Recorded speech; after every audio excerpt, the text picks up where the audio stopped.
Today's episode of Beaver TV is sponsored by CNS. Streamline your cross-border operations, consolidate movements, and manage tasks efficiently in one place. Good morning and welcome back to B for TV, your daily dose of industry information. Today's episode is about our air cargo community advisory body, and we're joined by our external affairs consultant, a.cooke, for more information. So, Andy, thank you so much for joining us this morning. Thank you. Good morning. So, now I know a couple of weeks ago we had our second meeting of the body. So, how did it go? It went really well, actually. We had good participation Yeah. and a good attendance as well. We had a press release afterwards, so hopefully everyone's seen that too. But what was good about it is that we had Heathrow Airport Limited. They gave an update on what they're doing. We had BT gave a much more detailed overview of AIS, both in terms of what it does, but also a bit about the rollout structure too, which is going to be useful to everyone. What was a bit different is we had a breakout session, or a set of breakouts where we had four different sets of people at a random, so randomly selected, and we asked them what they thought the challenges were going to be to the industry with the application or the implementation of AIS. You know, specifically like the queue management, the virtual queue management, and the slot bookings. So we got some really good input from that, and it meant that broad spectrum, we were able to pass that back to BT, and they're incorporating that within the rollout structure. We had a lunch afterwards, which was good, so there was some networking on that too. So we sent the materials out to everyone at the end of it, and we've had some very positive feedback. So for me, it was a very worthwhile focused session. And that's, of course, the meaning of this body, isn't it? Getting our members' feedback and sharing it with those stakeholders. Yes, it's two-way dialogue and engagement and involvement in it, which is crucial.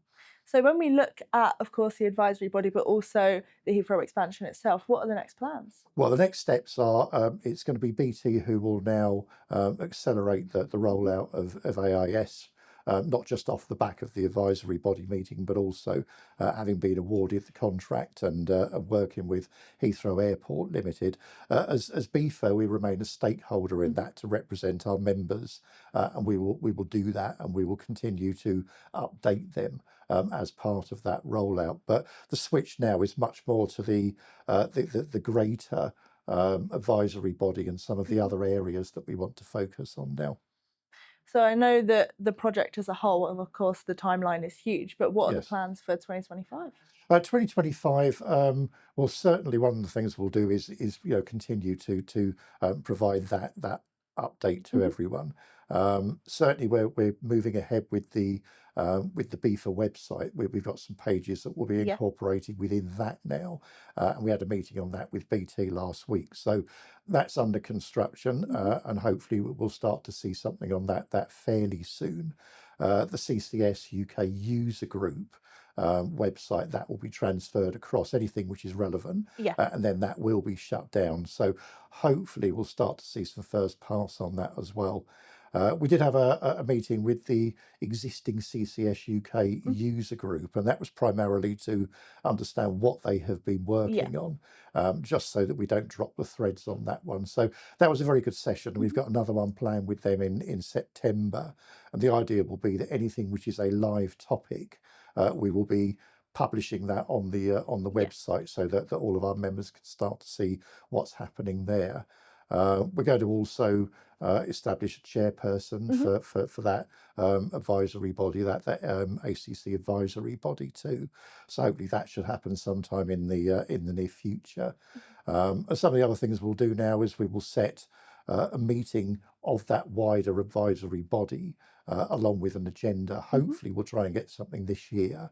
But failing that, one of the things that we will do is we will certainly set some diary invites for either 3 or 4 monthly in 2026, along with an agenda how we're going to move forward. So it sounds like there's a lot coming down the line, a lot for our members to watch out for, but also get involved in. Yeah, oh, absolutely. And we really encourage and want them to be Yeah. involved in it because I think sort of historically it's been quite a narrow group Mm. that have been engaged in that, and that's really what we want to do is widen it.